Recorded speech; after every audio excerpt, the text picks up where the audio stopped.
Sud Radio, les vraies voix qui font bouger la France, 19h-20h, les vraies voix de l'emploi, Jérôme Laverny. Et entouré de Jérôme Laverny, notre expert emploi pour les vraies voix de l'emploi, pas mal de monde autour de la table. Cédric Dacosta est avec nous, dirigeant d'une PME du bâtiment qui s'appelle Arco. Jean-Claude Delgen, un spécialiste aussi, président fondateur du cabinet Technologia.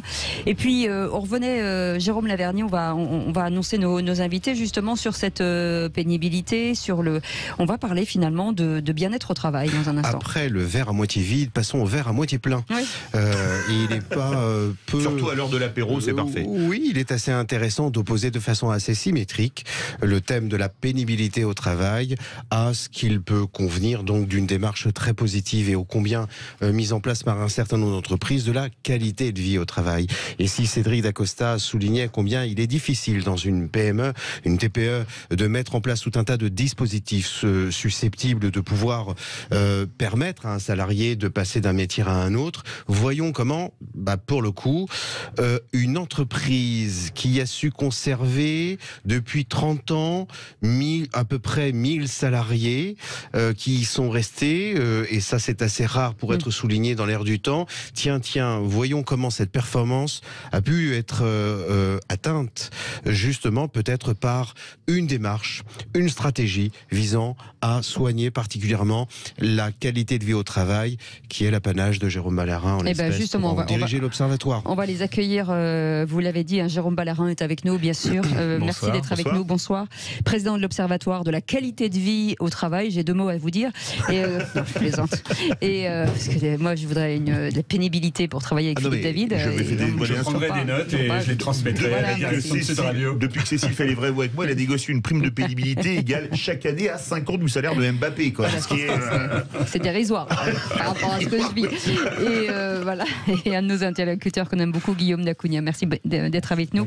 Vice-président RH Disneyland Paris.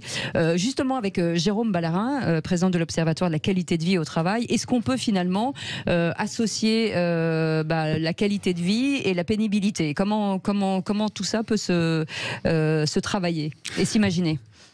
Je pense que les deux concepts sont très proches, parce que finalement la pénibilité, si on veut la diminuer, il faut augmenter son contraire, qui est la qualité de vie au travail. Et je pense que, en effet, on parle beaucoup de la réforme des retraites. Je pense que l'enjeu, c'est de bien vieillir, de pouvoir, durablement travailler dans de bonnes conditions, de pouvoir avoir un travail qui a du sens, qui a une utilité, qui nous apporte un épanouissement.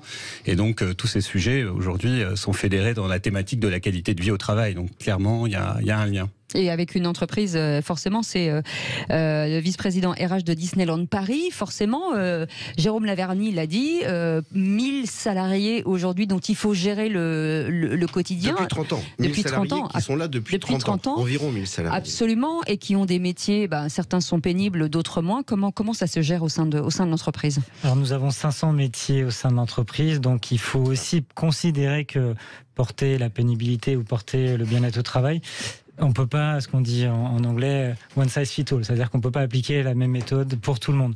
Donc ça demande aussi apprendre à personnaliser, individualiser par rapport au corps de métier et aux différentes populations que nous avons. Et à titre d'exemple, en mix générationnel, on a 45% de la population qui se répartit entre moins de 25 ans ou plus de 50 ans.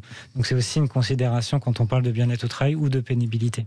Jean-Claude Delgen, le bien-être au travail, c'est quoi ? Sujet de philo, vous avez 4 heures. Écoutez, moi je dirais 6 minutes, mais le bien-être au travail répond en fait à 2 grandes conditions. La première, c'est une condition d'ordre organisationnel, condition de travail. Même si vous êtes avec une joyeuse équipe, par exemple ici, on est dans de bonnes conditions matérielles, mais imaginons qu'on serait à moins 5 degrés, on serait très mal. Vous voyez, donc il y a la question de l'environnement de travail, il y a la question du rythme de travail. Si vous travaillez, comme on l'a dit tout à l'heure, de nuit avec des horaires contraints, c'est aussi très compliqué.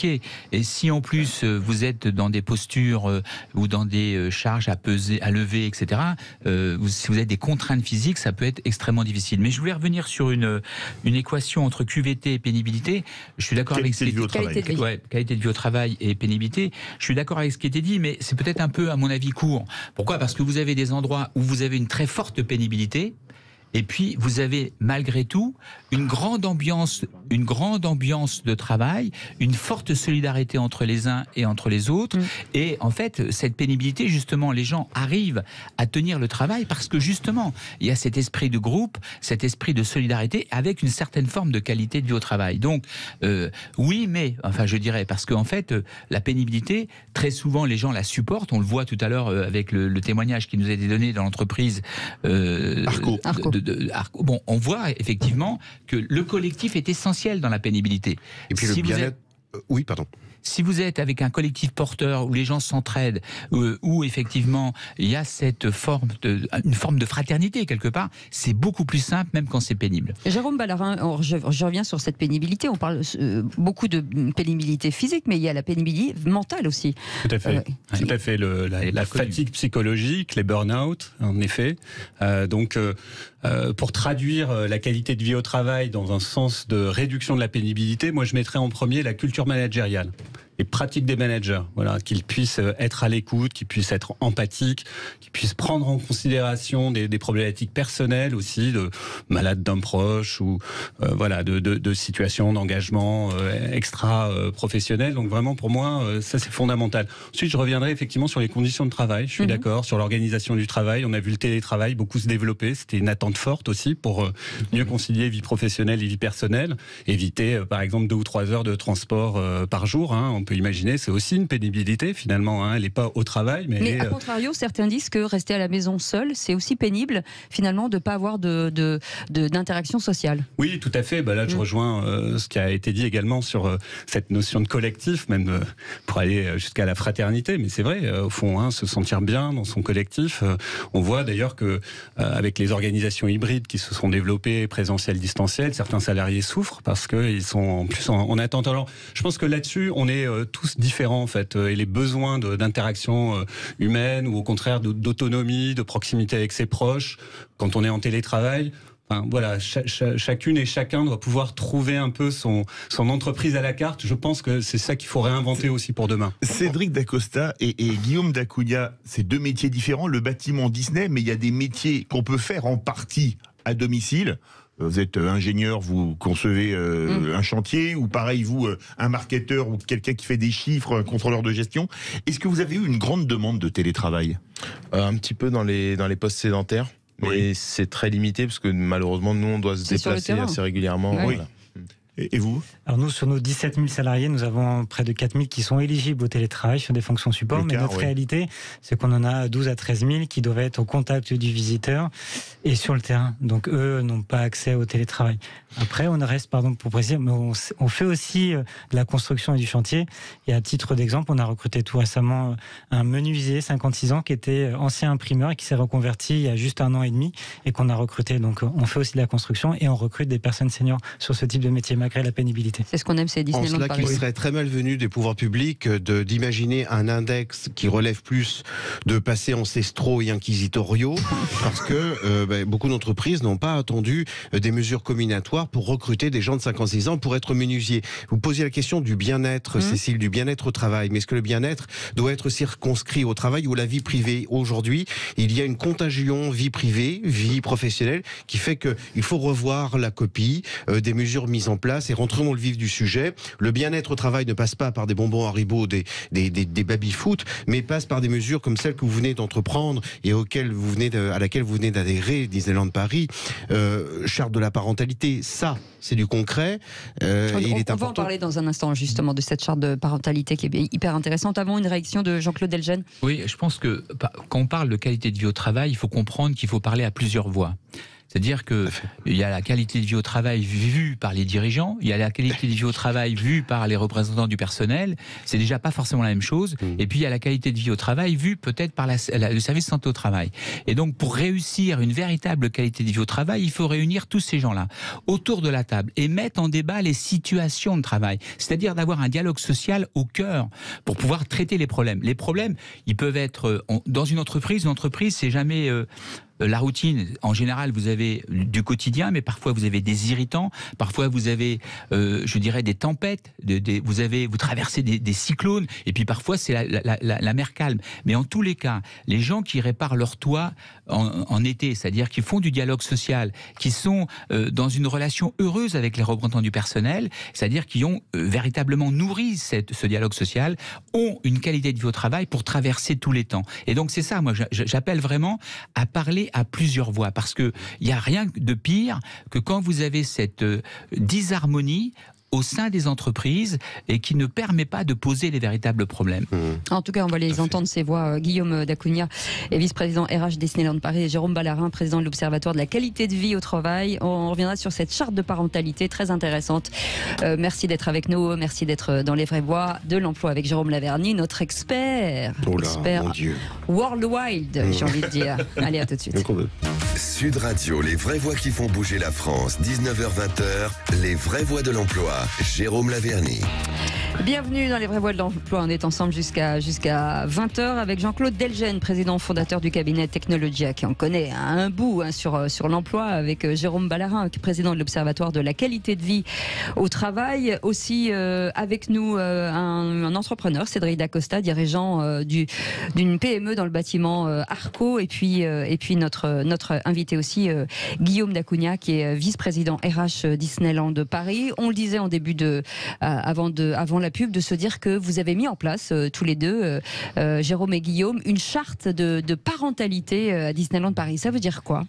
Alors la charte de la parentalité en entreprise existe depuis bientôt 15 ans. Je l'ai lancée en 2008. Elle fédère aujourd'hui 800 employeurs, dont la moitié de PME de toutes les régions françaises. Ça représente 6 millions de salariés en France. C'est quand même 20% de la population active. Énorme. Et on a le privilège d'avoir Disneyland Paris qui nous a rejoints en tant que signataire en décembre dernier, en effet. Voilà, et cette charte, en fait, elle porte vraiment, elle incite les employeurs à mettre en place des actions concrètes. On évoquait la culture managériale, former les managers, les sensibiliser pour qu'ils soient plus à l'écoute, plus en connexion avec les problématiques personnelles aussi de leurs collaborateurs. On parlait d'organisation du travail, de conditions de travail, même des choses simples, comme éviter les réunions tôt le matin ou tard le soir, le télétravail, des conditions de travail qui permettent une bonne aussi conciliation entre vie professionnelle et vie familiale. Puis il y a des sujets de services, alors qui viennent ensuite, parce que je pense encore une fois que le management, l'organisation du travail sont premiers, mais des services de crèche, par exemple, de crèche d'entreprise, interentreprise, voilà, c'est encore une grosse problématique de garde d'enfants quand on est jeune parent, des conciergeries d'entreprise aussi, ce genre de choses. Et puis un dernier sujet qui, moi, me tient à cœur, c'est le management de soi. C'est aussi aider finalement les collaboratrices et les collaborateurs à prendre du recul aussi sur leur propre vie, sur la façon dont ils gèrent leur propre écosystème, pour pas qu'ils se crament en fait, et qu'ils puissent de temps en temps faire un pas de côté, réfléchir à leurs objectifs professionnels, personnels, faire un bilan même d'équilibre de vie de temps en temps. De plus en plus d'entreprises viennent aussi sur ce type de problématiques pour aider les gens aussi à plus être acteurs de leur vie, à mieux gérer leur vie, à moins la subir. Et c'est une façon de durer et d'être peut-être heureux au travail toute la vie. Je rebondis, pardon. Je rebondis sur le télétravail, de ce dont vous parliez tout à l'heure. Il y a du bon et du mauvais côté, Jean-Claude Delgen. Oui. Je rebondis sur vous parce que je sais que vous êtes pas tout à fait. Oui, moi je suis assez vigilant et je développe une certaine acuité par rapport à tout ce phénomène, parce que on peut considérer que le télétravail, qui est une revendication des salariés historique, peut être très utile, peut avoir bon nombre d'avantages, à la condition qu'il se, déroule au maximum 2 jours par semaine. Parce que après 2 jours par semaine, vous avez l'éloignement des centres de décision, vous ne profitez pas des promotions, des augmentations, vous êtes les premiers partis en cas de charrette. Bon, voilà. Donc, il y a des tas d'événements qui peuvent être très préjudiciables pour le salarié et des événements très préjudiciables pour l'entreprise. Pourquoi? Parce que l'entreprise, et on l'a vu aux États-Unis, parce que dans un premier temps, les grandes sociétés se sont ruées sur le télétravail parce qu'elles faisaient des économies flex office, etc., etc., en matière de, je dirais, d'aménagement des locaux. Il faut savoir que le local de l'entreprise, les locaux sont le deuxième poste de dépense de l'entreprise. Donc, quand vous avez, par exemple, 800 personnes qui sont en télétravail... Dans la Silicon Valley, au prix du mètre carré de bureau, quand on peut en mettre 300 en télétravail, on est très content. Et à Paris aussi. Et donc, fait est que... Donc, il y a eu cet engouement parce que c'était très intéressant sur le plan financier à court terme. Mais très vite, ils se sont aperçus qu'ils perdaient en créativité, en sérendipité. Sérendipité, c'est quand vous faites des découvertes par hasard. Par exemple, Fleming, qui a découvert la pénicilline parce qu'un vendredi soir, il a laissé des lamelles sur une étagère, il est revenu le lundi, et effectivement, il y avait des champignons qui avaient proliféré. Ça s'appelle la sérendipité. Donc, quand vous êtes, je dirais, à programmer toute votre activité sur un canal pour pouvoir communiquer, vous vous coupez de l'inconnu, de l'impromptu, et vous êtes beaucoup moins créatif, et vous faites beaucoup moins de découvertes. Jean-Claude. Et dernière chose, quand vous êtes en télétravail, vous êtes loin des autres. Il ne faut pas oublier qu'il y a quand même des millions de personnes qui, dans ce pays, vivent seules, et donc anxiété, dépression, passage à l'acte suicidaire, etc. Donc, moi, je suis pour que le travail, au contraire, réunisse les êtres humains et leur permette de s'éduquer tous ensemble. Je suis désolée, Jean-Claude, je vais être obligé de vous opposer quelqu'un, Guillaume Dacugna, vice-président RH Disneyland Paris, parce que une façon de le télétravail, finalement, à Disneyland, c'est à la carte. C'est ça, Cécile. Je pense qu'il est d'accord avec moi. Non, attendez, vous emballez pas. Vous emballez pas. Je suis persuadé que si. Mon point, c'est surtout de pouvoir les attirer à revenir donc au travail. Effectivement, aujourd'hui, on a un accord hyper flexible, c'est-à-dire que les personnes peuvent télétravailler jusqu'à 4 jours par semaine chez eux, mais la réalité, c'est qu'ils travaillent que 2 jours par semaine. Et donc aujourd'hui, on essaie de faire en sorte de créer les conditions de vie, de travail, d'organisation, d'équipe pour qu'ils puissent revenir. Donc c'est aussi peut-être le rôle de l'entreprise de s'assurer qu'ils soient capables... D'être attractive, c'est ça. On va essayer d'apporter des choses, Jérôme Laverny. Pour revenir à la charte de la parentalité, quels sont les résultats obtenus par cette charte? Parce que charte, ça s'écrit, oui, très bien, mais qu'est-ce qui se passe derrière, en fait? Là, on a de plus en plus d'employeurs qui mettent en place des formations, des sensibilisations pour les managers de proximité. Voilà, pour qu'ils soient encore une fois, plus à l'écoute quand il y a l'annonce d'une grossesse, par exemple. Ils sont en demande, ils sont en demande de ça. Les managers sont en demande justement d'être... Oui, bien sûr, de gagner en aisance dans la façon dont ils managent leur équipe. On a vu beaucoup de choses se mettre en place autour des organisations hybrides aussi. Là aussi, beaucoup d'aides apportées aux équipes pour se réorganiser, retrouver des nouveaux rituels. On a des entreprises, je pense à KPMG par exemple, qui a mis en place la semaine de 4 jours parentale pour les jeunes parents, qui peuvent travailler à 80%, payer 100%. On a pas mal d'entreprises aussi qui investissent beaucoup qui mettent en place, comme Disneyland Paris, beaucoup de dispositifs et qui investissent beaucoup dans la communication pour mieux faire connaître aussi ces dispositifs auprès des salariés, parce que souvent ils les connaissent pas. Et je sais que Disneyland Paris, vous organisez prochainement un roadshow d'ailleurs sur les sites pour faire. Pendant 2 semaines, on va occuper toutes les locations opérationnelles. Donc on va aller à la rencontre de nos 17 000 salariés pour leur expliquer ce qu'est le bien-être au travail Disneyland Paris et leur présenter tous nos dispositifs en place. Alors ce qui est très étonnant, c'est que la plupart du temps, il y avait une période où on disait plus on reste longtemps dans une entreprise, mieux c'est. Ensuite, on a eu la période plus on change, mieux c'est. Et en fait, chez Disneyland Paris, vous voulez les garder longtemps et même leur permettre de changer de métier intramuros, si je puis dire. Effectivement, quand vous avez 7 à 8 000 recrutements par an, pour gérer la saisonnalité, gérer votre expansion, parce qu'on grandit et on s'agrandit, il vaut mieux freiner le turnover et travailler la rétention que se dire c'est pas 8000 personnes qu'on va recruter par an, mais c'est 10 ou 12 000. Et là, ça deviendra très compliqué. Donc effectivement, c'est quelque chose d'important pour nous. Jean-Claude Delgen ou Jérôme Laverny, le mot de la fin. En cela que la qualité de vie au travail devient un enjeu de recrutement aussi, au-delà du prestige du nom d'une entreprise ou du salaire.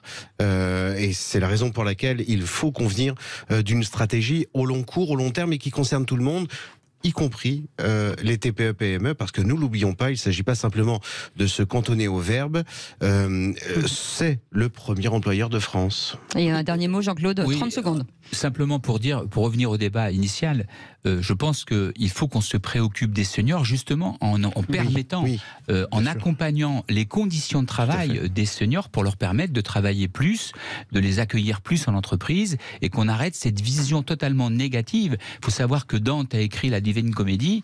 À quel âge, Philippe ? Ah là, j'ai 93 ans. 93 ans. Voilà, Ah donc oui. on a en fait, enfin, il a terminé à 93 ans, donc on a de l'espoir en fait pour pouvoir. Quand vous voyez un garçon comme Edgar Morin qui a plus de 100 ans qui continue à écrire, c'est extraordinaire. Alors bien, certaines professions nous balance la retraite à 93. Alors là, je vous dis non, direct. ce que je dis, un préavis de grève. Ce que je dis, Cécile, c'est que en fait, il faut changer le regard sur le vieillissement, que ceux qui veulent travailler tard puissent le faire. Pour ceux qui ont eu une pénibilité au travail très difficile, il faut qu'ils arrêtent très tôt. En fait. Et ce que je veux dire avec Pessoa, que agir, c'est connaître le repos. Merci beaucoup, Jean-Claude Delgen, président fondateur du cabinet Technologia. Merci beaucoup, merci à tous. Jérôme Ballarin, président de l'Observatoire de la qualité de vie au travail. Merci Guillaume Dacugna d'avoir été avec nous, vice-président RH Disneyland Paris. Et merci beaucoup Cédric Dacosta, dirigeant de l'entreprise Arco. Merci beaucoup Jérôme Laverny. Merci à vous tous. À chaque fois, c'est un plaisir en tout cas d'avoir des interlocuteurs qui nous éveillent sur le monde du travail. On vous retrouve mardi prochain. Nous, on se retrouve demain à 17h. Oui, Philippe David. Vous travaillez aujourd'hui. Oui, moi je vous ai beaucoup aimé. Et marquez-le parce que ça ne durera pas. Allez, dans un instant. L'humour est la suprême résistance. Yvan Cusus, c'est pour ça que j'en fais. Yvan Cusus dans quelques instants. Et nous, on vous retrouve demain à 17h. Salut, bonne soirée.